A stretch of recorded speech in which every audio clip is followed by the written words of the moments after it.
ॐ अज्ञानतिमिरन्धस्य ज्ञानञ्जनशलाकया चक्षुरुन्मिलितं येन तस्मै श्रीगुरवे नमः। श्रीचैतन्यमनोभीष्टं स्थापितं येन भूतले स्वयं रूप कदा मह्यं ददाति स्वपदान्तिकं। वन्देऽहं श्रीगुरु श्रीयुतपदकमलं श्रीगुरून् वैष्णवांश श्रीरूपं साग्रजातं सगणरघुनाथान्वितं तं सजीवं सावधेतं सावधूतं परिजनसहितं कृष्णचैतन्यदेवं श्रीराधा कृष्णपादान् सगणललिता श्रीविशाखान्वितांश्च। हे कृष्णा करुणा सिन्धु दीनबन्धु जगत्पते गोपेश गोपिका कांत राधा कांत नमस्तुते। तप्त कांचन गौरांगी राधे वृंदावनेश्वरी ब्रजभानुसुते देवी प्रणमामि हरिप्रिय। वाञ्छाकल्पतरुवृक्ष कृपा सिन्धु भगेव च पतितानां पावनेभ्यो वैष्णवेभ्यो नमो नमः। जय श्री कृष्ण चैतन्य प्रभु नित्यानंद श्री अद्वैत गदाधर श्रीवासादि गौर भक्त वृंद। हरे कृष्णा कृष्ण कृष्ण हरे हरे हरे राम राम राम हरे हरे। हरे कृष्णा।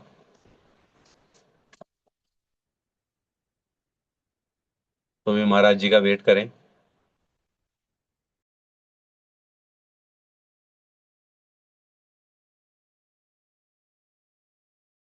कल हम नवे अध्याय का 24वीं श्लोक हम डिस्कस कर रहे थे,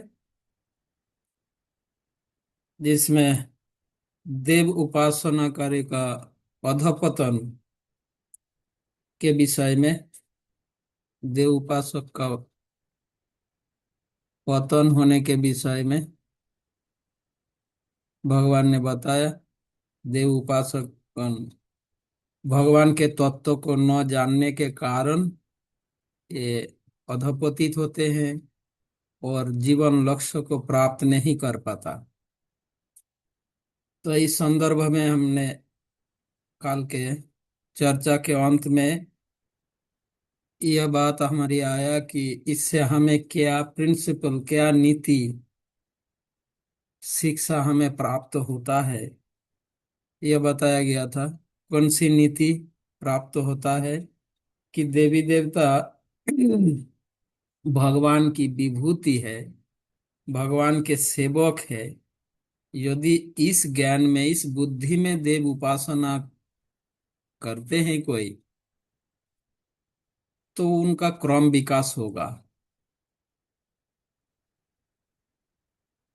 और धीरे धीरे किसी न किसी जन्मों में, किसी न किसी लाइफ में, जन्म में भगवान के शुद्ध भक्तों के कृपा प्राप्त करके ये शुद्ध भक्ति मार्ग को प्राप्त करेंगे और भगवान के शुद्ध भक्ति के प्रति निष्ठा, भक्ति प्राप्त करने का अवसर उनको प्राप्त होगा। परंतु यदि देवी देवता को भगवान के समान, या क्या बोलते हैं, भगवान के समान या स्वतंत्र भगवान मानकर अगर उपासना करता है, तो वो न तो लक्ष्य प्राप्त करेंगे, जीवन के लक्ष्य, अपितु उनका अधपतन होगा। तो इस प्रिंसिपल से मैंने प्रश्न पूछा था कि भगवान जानते हैं संसार के बद्ध जीव अज्ञानी है, अल्पज्ञानी है, तो इनके कल्याण के लिए भगवान ऐसे सकाम भक्त देवी देवताओं को क्यों अपॉइंट किया इस संसार का पालन पोषण मेंटेन के लिए। यदि शुद्ध भक्तों के द्वारा संसार को मेंटेन करते, तो ये शुद्ध भक्ति मार्ग को प्राप्त करते, सकाम देवताओं को अपॉइंट किया। तो अज्ञानी अल्पज्ञानी लोग इसीलिए ऐसा हो रहा है। तो ऐसा भगवान ऐसा क्यों नहीं किया, प्रश्न, यह प्रश्न था।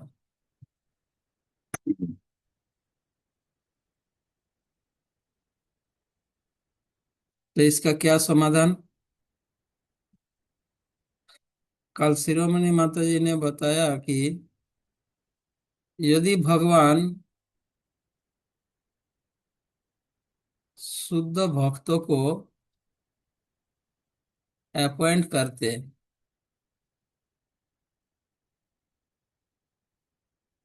तो क्या होता, शुद्ध भक्त बद्ध जीवों के सकाम भावनाओं को पूरा नहीं करते, फुलफिल नहीं करते। और इस प्रकार से बद्ध जीवों को, मतलब क्या होता है, बद्ध जीव का इस भौतिक संसार में पतित होने का, पतन का, हमारे भौतिक संसार में पतन होने का कारण ही तो हमारा क्या है, सकाम, मतलब स्वतंत्र भोग इच्छा ही हम, कारण ही हम इस भौतिक जगत में आए। तो शुद्ध भक्त तो इसको तो अनुमोदन करेंगे नहीं। और बद्ध जीव यह चाहते हैं, भोग इच्छा पूर्ति करना चाहता है। तो इससे क्या होगा, एक या तो होगा, फोर्सफुली उन्हें भक्ति करना, करवाना पड़ेगा। और यदि फोर्सफुली किसी को भक्ति करने में बाध्य किया जाए, यह शुद्ध भक्ति के प्रोटोकॉल है ही नहीं। क्या बोलते हैं, शुद्ध भक्ति तो होगा नहीं। अंतर में ये तो एक प्रकार के क्या होगा, मिथ्याचार रह जाएगा। हृदय में मेरा कुछ और चाहत है और मैं कुछ और कर रहा हूं, मतलब हृदय का शुद्धिकरण तो नहीं हो पाएगा। तो एक्चुअली भगवान बद्ध जीवों के हृदय की शुद्धिकरण के लिए, कि शुद्ध भक्तों को अगर अपॉइंट करते, इस भौतिक जगत को पालन पोषण, जो देवी देवताओं जो भूमिका निभा रहे हैं, अगर यह कार्य शुद्ध भक्तों के हाथ में दिया जाता, तो जीवों को जो डिजायर है, वो डिजायर तो डिजायर रह ही जाता, हृदय शुद्धिकरण नहीं होता, एक तरफ अगर दिखा जाए। क्योंकि वो तो ऐसा रिकमेंड करेंगे ही नहीं। तो ये हो जाएगा भक्ति अनुशीलन का क्या, फोर्सफुली, बाध्य होकर। जबकि हृदय का शुद्धिकरण यदि ना हो, तो शुद्ध भक्ति कैसे कर पाएंगे। तो अल्टीमेटली एक्चुअली भगवान यह चाहते हैं कि उन, हम जो वासना, जो इच्छाएं, जो डिजायर, जिस कारण हम इस भौतिक जगत में हमारा पतन हुआ, जन्म हुआ, तो इसको हम रियलाइज करें। हमें रियलाइज करवाने के लिए भगवान ने यह व्यवस्था की है।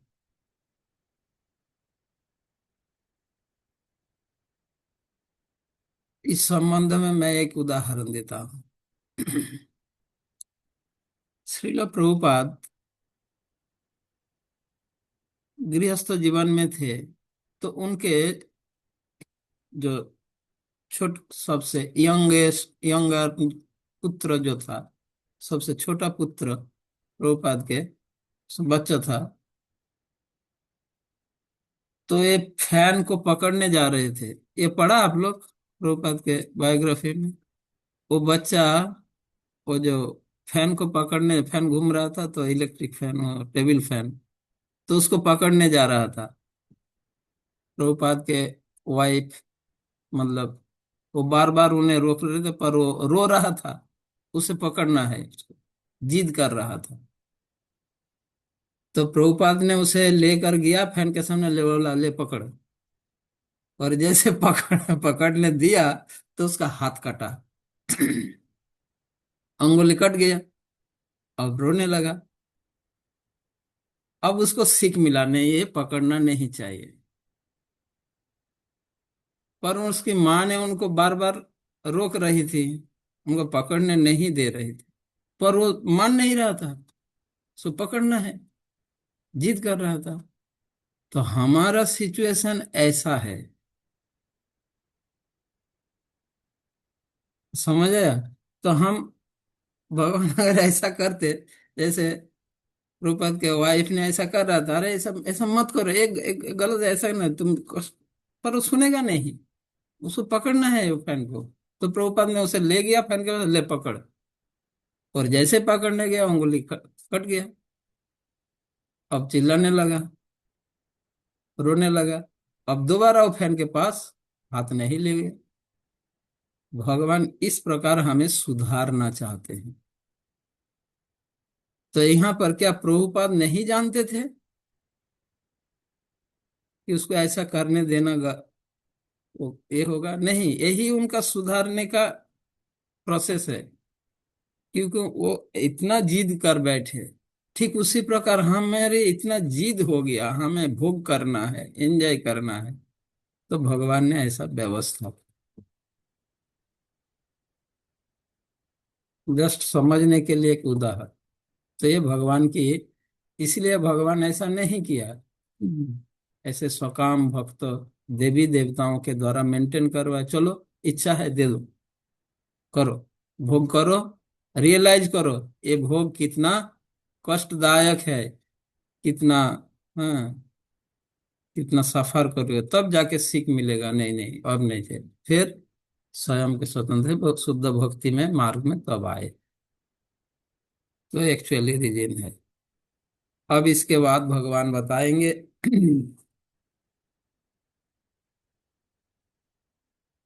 देवी देवता के उपासक तो भगवान का, उनका पर विषय में बता दिया 24।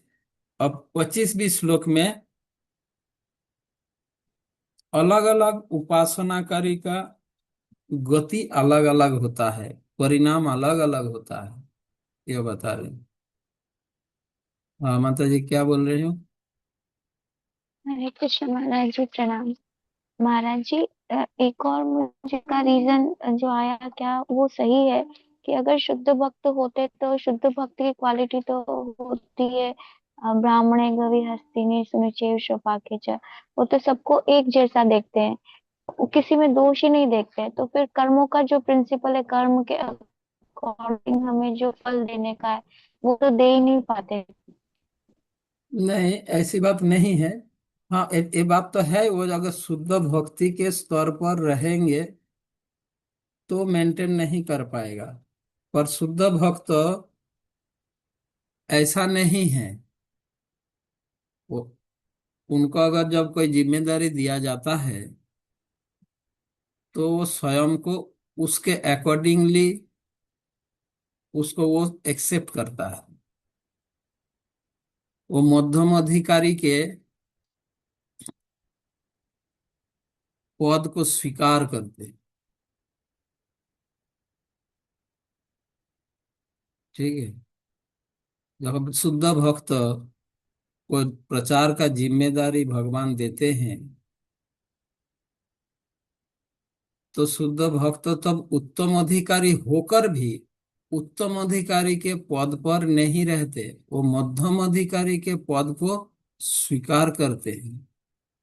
जैसे प्रभुपाद, गोस्वामीगण, आचार्यगण, ये शुद्ध भक्त होने पर होते हुए भी, एक उत्तम अधिकारी होते हुए भी, ये मध्यम अधिकारी का पोजीशन को एक्सेप्ट करते हैं। और मध्यम अधिकारी का दृष्टिकोण क्या है? ईश्वरे तदधीनेषु बालिशेषु दिशत्सु च प्रेम मैत्री कृपा उपेक्षा यह करोति समधिक। तो भिन्न भिन्न व्यक्ति के प्रति उसके अकॉर्डिंगली वो आचरण करेंगे। पर इसका अर्थ यह नहीं है वो मिल मूल मूल जो प्रिंसिपल है उसको वो ब्रेक करेगा, नहीं, वो ब्रेक नहीं करेगा।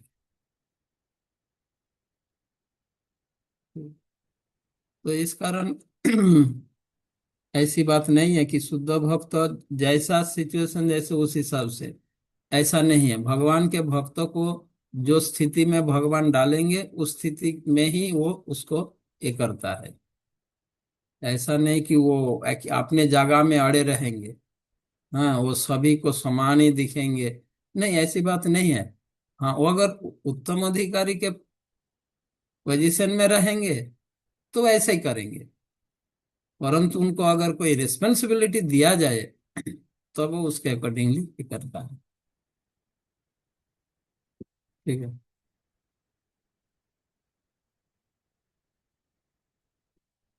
क्योंकि उत्तम अधिकारी शुद्ध भक्त के बिना कोई शुद्ध भक्ति प्राप्त कर ही नहीं सकता।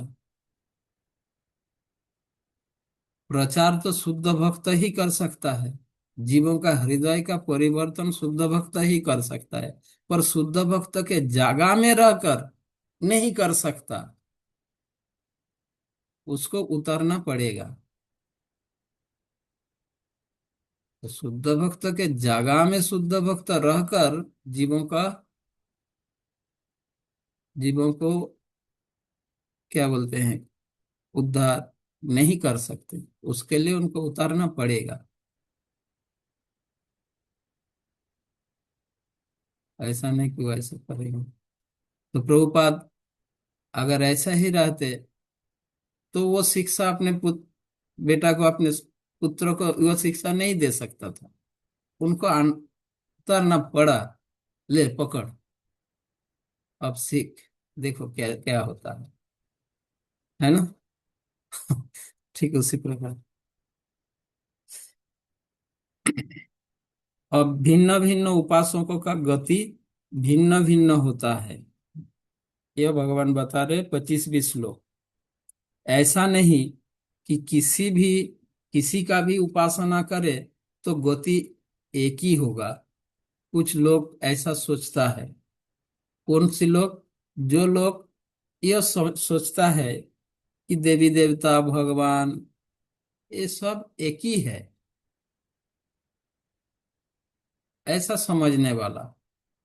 भगवान अगर ऐसा समझकर कोई आराधना उपासना करेगा तो उसका गति भी अलग अलग ही होगा। ऐसा नहीं कि जिस किसी का भी उपासना करे गति एक ही होगा, ऐसी बात नहीं। इसका स्पष्टीकरण 25 20 श्लोक। यान्ति देव व्रता देवान् पितॄन् यान्ति पितृव्रता भूतानि यान्ति भूतेज्य यान्ति मर्यादिनोऽपि माम्। अनुवाद पढ़ो। जो देवताओं की पूजा करते हैं वह देवताओं के बीच जन्म लेंगे। जो पितरों को पूजते हैं वे पितरों के पास जाते हैं। जो भूत प्रेतों की उपासना करते हैं वे उन्हीं के बीच जन्म लेते हैं। और जो मेरी पूजा करते हैं वह मेरे साथ निवास करते हैं। हरे कृष्ण। हाँ तो डेस्टिनेशन में पहुंचने के लिए कुछ लोग ऐसा सोचते हैं कि किसी भी प्रोसेस को हम अपनाएं हमारा डेस्टिनेशन एक ही होगा। इस सिद्धांतों को खंडन किया जा रहा है यहाँ पर। भगवान ने सिद्धांतों को खंडन कर, नहीं, किसी भी प्रोसेस में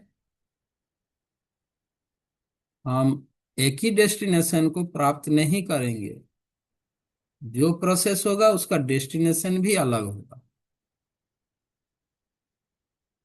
तो कुछ लोग ऐसे सिद्धांत तो देते हैं कोई भी तरीका अपनाए हमारा गति एक ही होगा।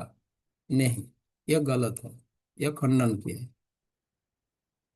अपने गंतव्य अपना डेस्टिनेशन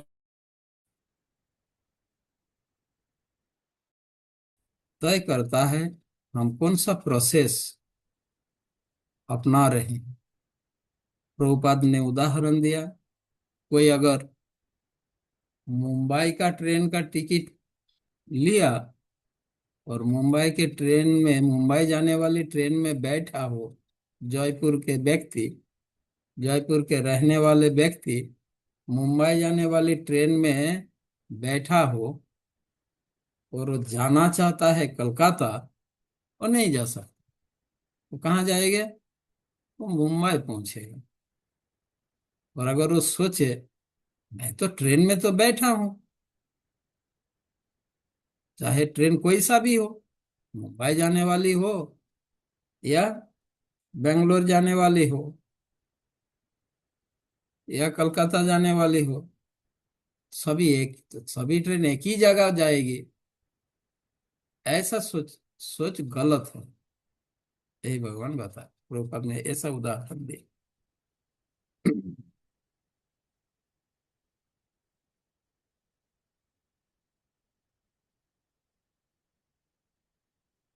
तो यहाँ पर भगवान यह कह रहे हैं, जिसके प्रति हमारा श्रद्धा अर्पित होता है, हम उसी के पास पहुंचते हैं। हमारा गंतव्य वही होता है। हमारा गंतव्य, डेस्टिनेशन तय होता है, निर्धारित होता है, जिसके प्रति हमारी श्रद्धा और विश्वास अर्पित होगा। हमारा गति, डेस्टिनेशन, गंतव्य वही निर्धारित हो, वो जहां है हम वहीं पहुंचेंगे। ठीक, जैसे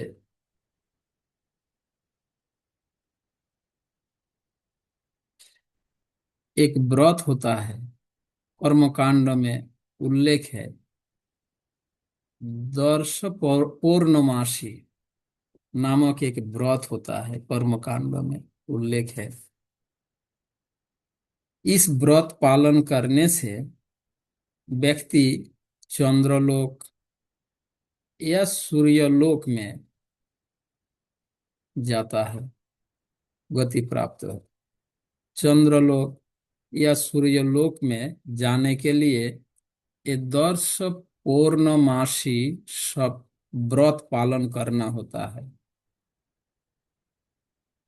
तो कोई व्यक्ति अगर दर्श पौर्णमासी व्रत पालन कर रहा हो और सोचेगा कि मैं वैकुंठ जाऊंगा, ये संभव नहीं।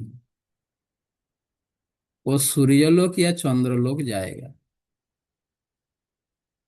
है ना, वैकुंठ नहीं जा सकता।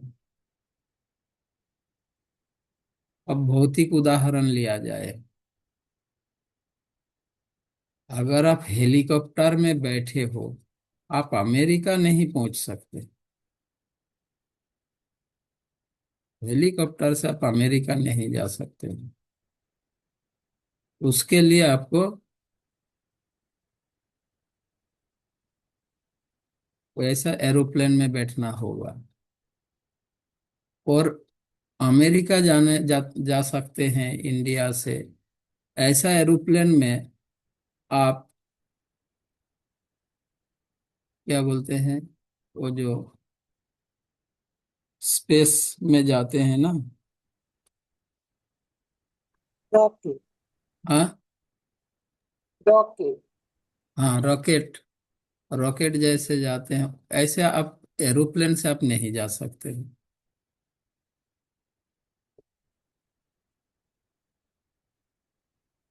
या आप एरोप्लेन लेकर आप फाइटर जेट का जैसे उड़ान नहीं भर सकते।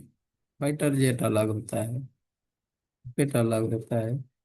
ठीक उसी प्रकार जैसा, तो भगवान श्री कृष्ण यह कह रहे हैं, जो व्यक्ति सच्चिदानंदमय भगवान श्री कृष्ण का आराधना करता है, वो निश्चित रूप से भगवान श्री कृष्ण को प्राप्त होता है। तो यहाँ पर एक प्रिंसिपल हमें मिल रहा है भगवान के इस बात से। 25वें श्लोक में भगवान ने जो कहा, इसमें क्या प्रिंसिपल प्राप्त हो रहा है। भगवान यह कह रहे हैं कि फल प्रदान के मामले में, फल प्रदान करने के विषय में मेरा कोई मैं पक्षपात नहीं करता। समझे, मैं निष्पक्ष हूं। फल प्रदान के मामले में मैं निष्पक्ष हूं, मैं पक्षपात नहीं करता, मैं पार्शलिटी नहीं करता। ये प्रिंसिपल भगवान बता रहे हैं इसमें।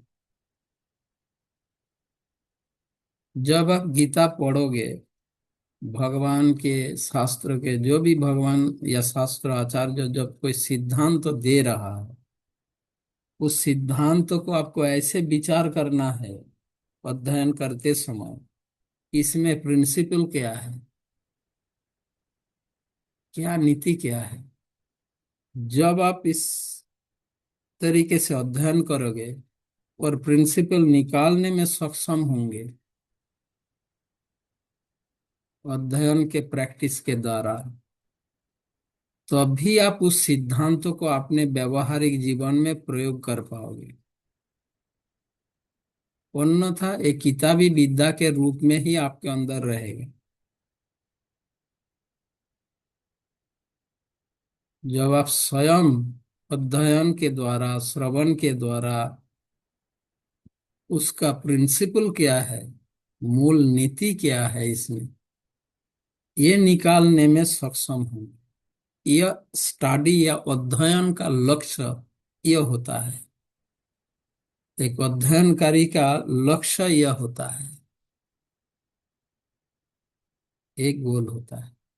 तब जब कोई अध्ययन इस तरीके से करे तो वो अध्ययन में सक्सेस, सिद्धि, सफलता प्राप्त करता है।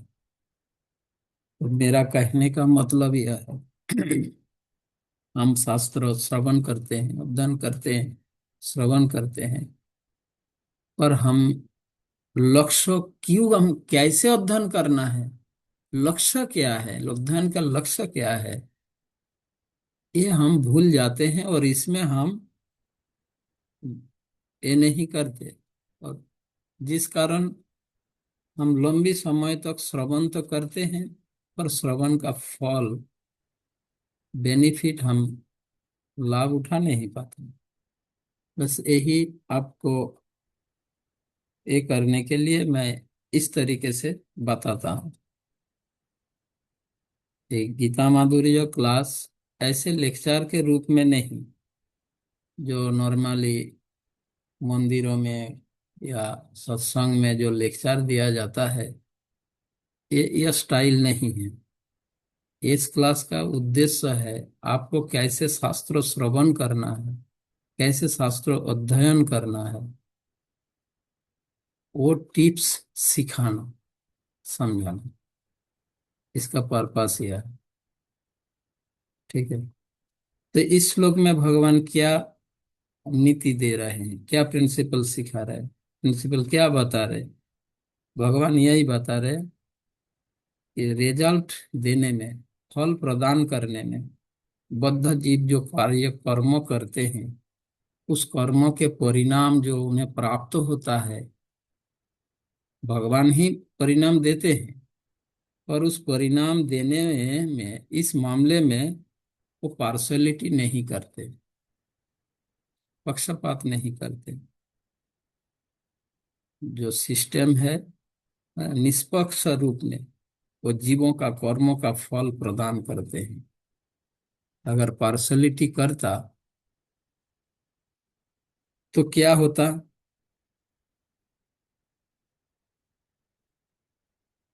भगवान का अगर पार्शलिटी करते, भगवान पक्षपात करते,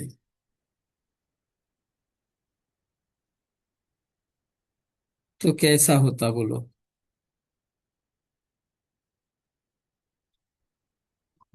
एक उदाहरण देता हूं। तो भगवान ध्रुव को, ध्रुव महाराज को ये ध्रुव लोक प्रदान नहीं करते, वैकुंठ में ले जाते। हाँ या ना।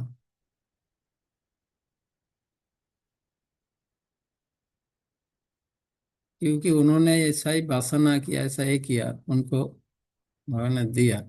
नहीं करना होगा, क्योंकि तुमने तो अगर पार्शलिटी करते, अजामिल, ऐसे सब उदन भगवान के भक्तों को भी ऐसा करना, वो पार्शलिटी नहीं करते। फल प्रदान के मामले में वो पक्षपात नहीं कर, निष्पक्ष रूप में उस उसका जो नियम है, जो विधि है, ये निष्पक्ष रूप में जीवों का कर्मों का फल प्रदान करते हैं। ये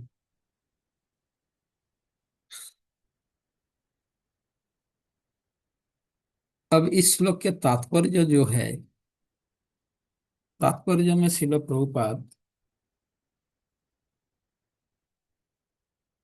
क्या बताया, उसमें क्या प्रिंसिपल मिलती है हमें।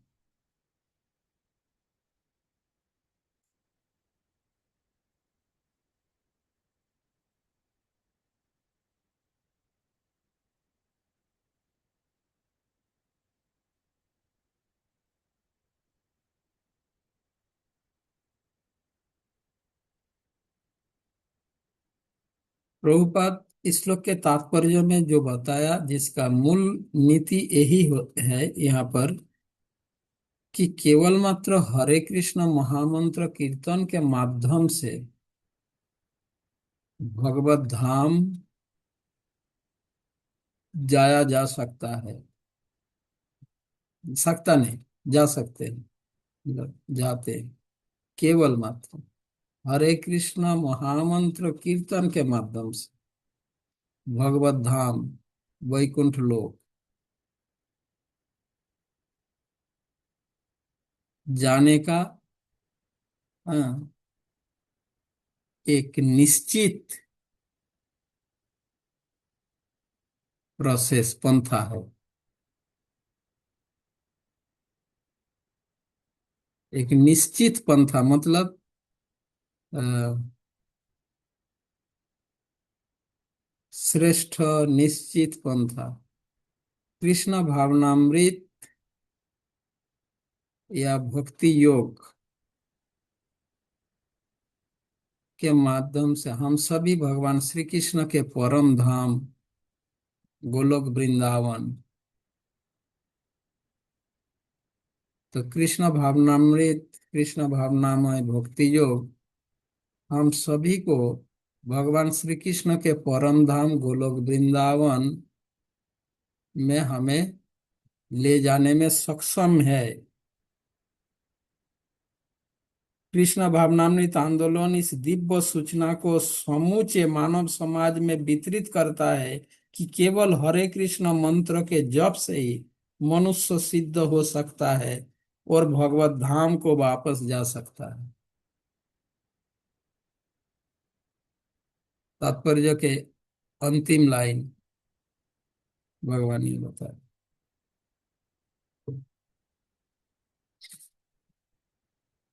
श्रील बलदेव विद्याभूषण प्रभु अपने टीका में ये बताते, यदि कोई व्यक्ति देव उपासना, देवी देवता की पूजा उपासना और भगवान की आराधना उपासना एक है, ऐसा अगर कोई कहता है, देवी देवता के उपासक भी भगवान पर श्रद्धा करते हैं,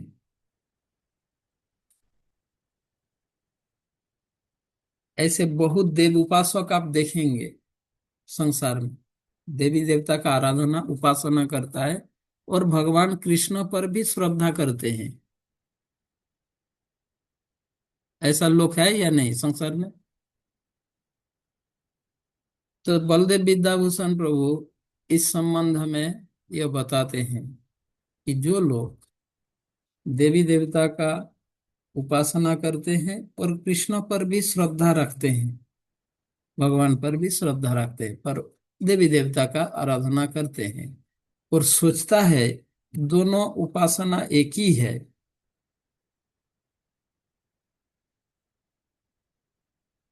और ऐसा सोचता है कि देवी देवी देवता का पूजा उपासना के समय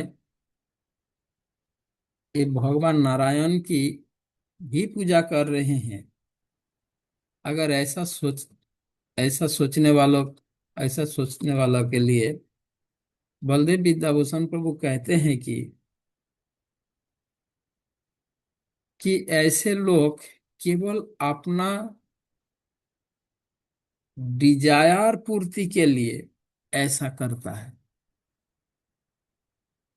जस्ट अपनी इच्छाओं को पूरा करने के लिए वो ऐसा करता है। एक्चुअली इनकी श्रद्धा न भगवान पर है न देवताओं पर है, समझे? ये किसी पर शरणागत नहीं है।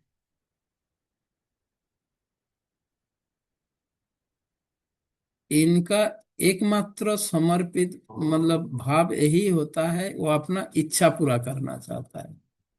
कृष्ण पर श्रद्धा करता है, उसमें भी उनका वही रहता है, अपना इच्छा पूर्ति करना, और देव उपासना में भी अपना इच्छा पूर्ति करना। ये किसी पर सरेंडर नहीं है, न देवता प्रति सरेंडर्ड है, न कृष्ण के पर सरेंडर। रियलिटी तो यह होता है ऐसे लोग। इसलिए उनका यह श्रद्धा वास्तविक श्रद्धा नहीं कहा जाता।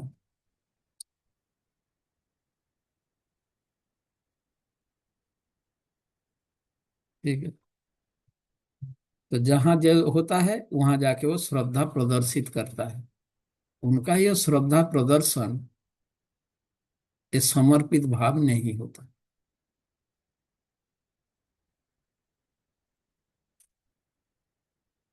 और जहां उनका इच्छा पूर्ति होता है वहीं वो श्रद्धा प्रदर्शन कर, और इच्छा पूर्ति के लिए वो श्रद्धा प्रदर्शन कर।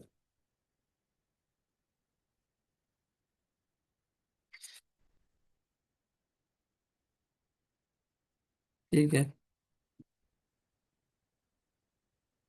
अब 26 से 34 तक ये 9 श्लोक, इसमें कृष्ण भक्ति की महिमा वर्णन है।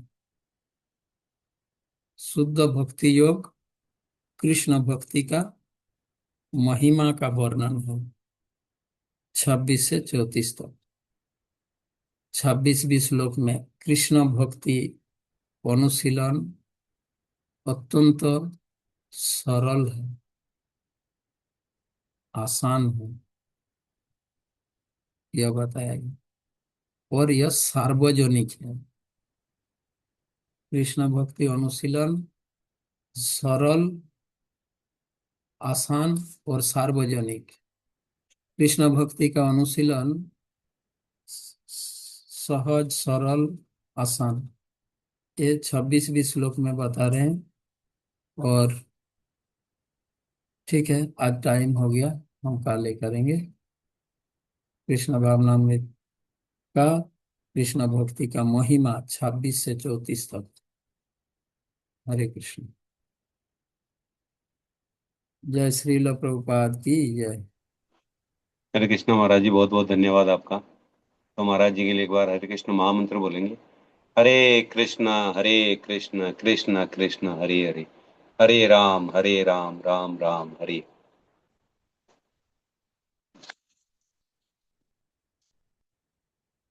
हरे कृष्णा प्रभु जी।